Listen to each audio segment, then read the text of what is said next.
This episode is dedicated to those who graduated high school or college this year. Congrats on graduating, and may you continue to do greatness in the world.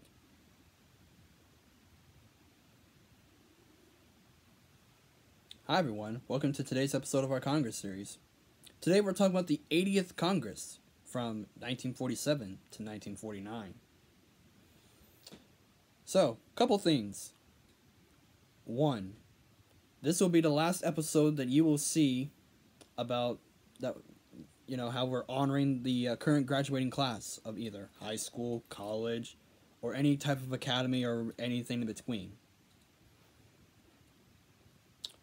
Also, I'm wearing my Class A. Why? You'll find out later. So, let's jump right into it. How many sessions were there? 2, and 2 special. In the House we have 435 members. The Speaker is Joseph Martin, who is a Republican. Yeah, you haven't heard that as a Speaker for a while, haven't you? And also Republicans controlled Congress. And that hasn't happened either since before FDR became president, which was prior to 1933, which was prior to last week. Sometime. I don't remember.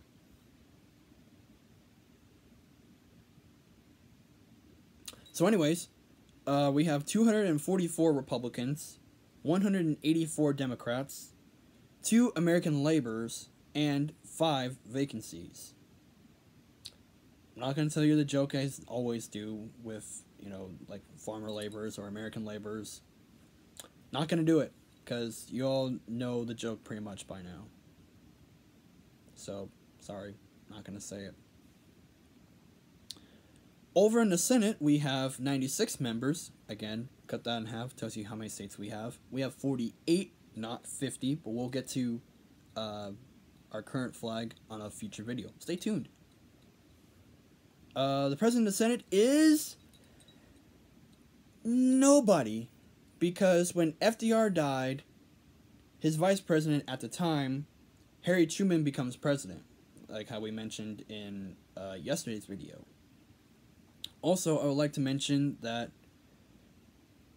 Truman becoming president, that the most recent time when a president died of natural causes was FDR. So his vice president, who was Truman, became president.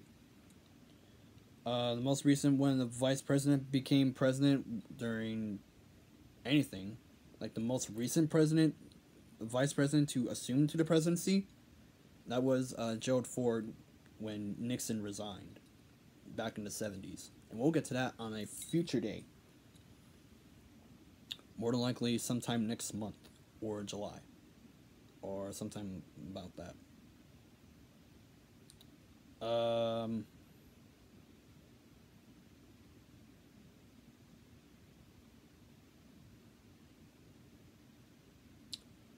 The most recent vice president to assume the presidency when a president is assassinated was LBJ when Kennedy was assassinated. But again, we'll get to that on a future day. You could argue that that George H.W. Bush or George Bush Sr. was kind of also a vice president. He was, but he didn't take over from an actual president. He became president after Reagan because Reagan already served his 2 terms.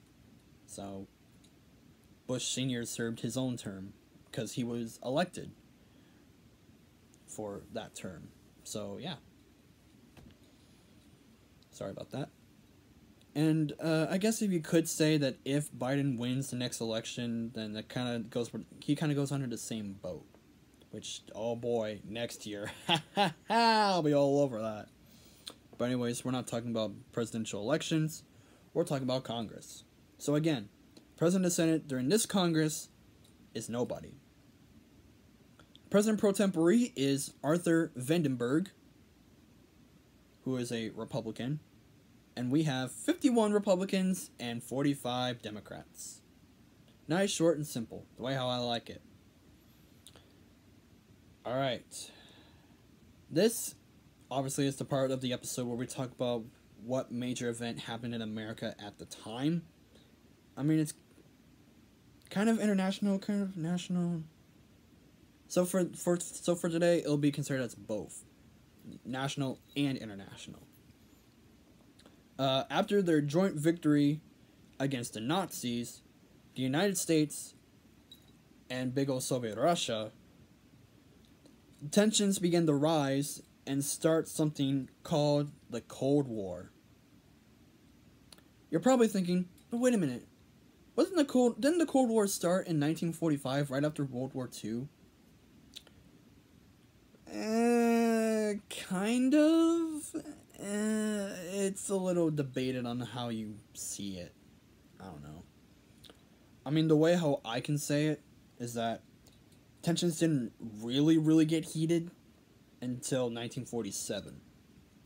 Because, there was a civil war going on in Europe at the time. It was the Greek Civil War between nationalists and communists. Obviously, we along with most Western powers of Europe, helped the national Greek soldiers and government or whatever. And obviously, the Soviets supported their communist brothers. So, yeah, to sum things up, the nationalists won, which eventually led to the Cold War, which is one of the very few times that we actually, you get the point.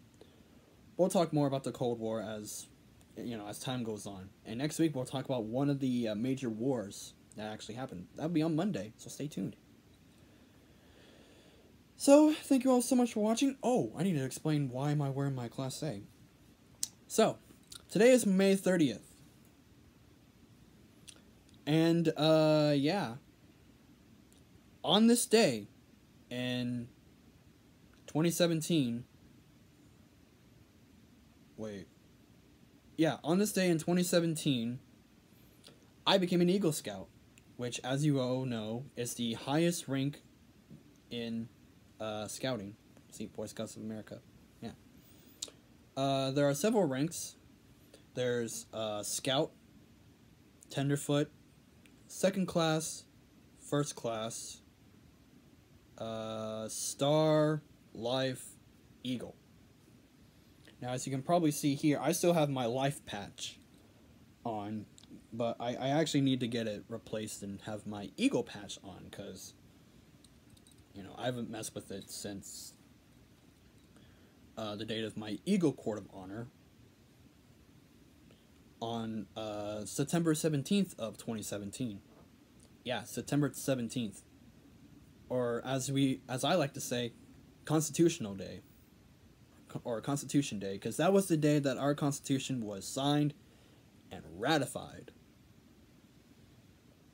So yeah, from that day on, even to today, and probably forever, or whenever something else happens in this country, that is the most powerful law in the land, and it actually hasn't been amended since 1992, which we'll talk about that later.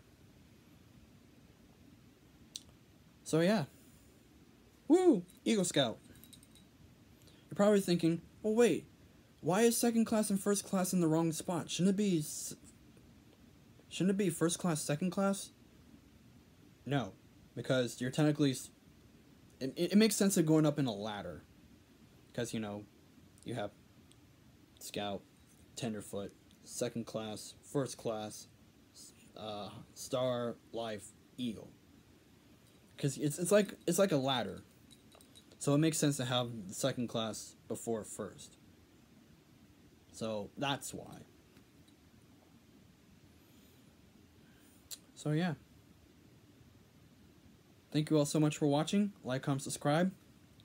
We'll see you on Monday for a new Congress episode. And stay tuned this weekend for a new Gaming Whichever episode where we will continue to smash people in the face. Stay cool, stay tuned.